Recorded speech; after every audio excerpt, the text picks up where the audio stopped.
Operations, Congresswoman Barbara Lee, who controls the purse strings on how we go forward. But Barbara, I just have to say we've been given a 5-minute warning for the room, so.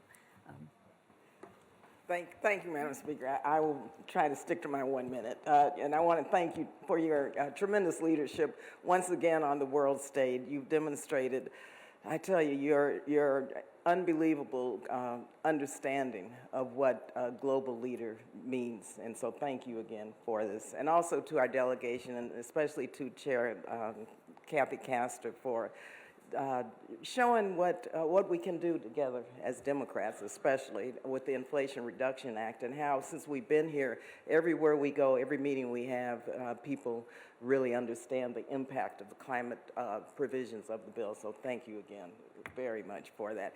Very quickly, last year, of course, at COP26 in Glasgow, the President and the Democratic Congress have proudly enacted, since last year, the most significant climate investment in United States history, putting us back on track to slash carbon pollution by 40% this decade.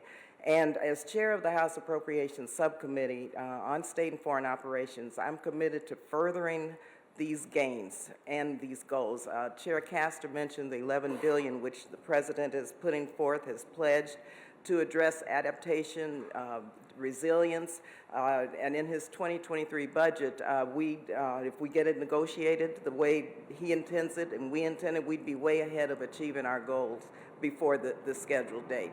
In this bill this year, we include $1.6 billion in the International Green Climate Fund to help developing countries mitigate climate impacts, to reduce emission, and to fight climate change. And it's so important, I think, that we're here on the continent of Africa because we have heard over and over again the issues with regard to developing countries, vulnerable states. Here we met also with civil society and NGOs, and so much of what we heard and learned here we know is happening also in the United States.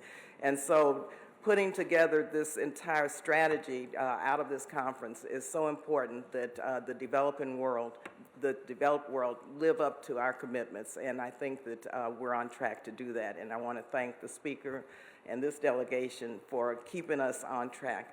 Finally, I'll just say, back in my home state, the Speaker's home state, Congressman Huffman's home state of California, we're already seeing the effects of the climate crisis in the form of droughts, wildfires, waves, floods that have devastated entire communities. The United Nations and scientists around the world have made it clear that we can still preserve a sustainable future for future generations, but as Chair Castor said, that window is closing fast.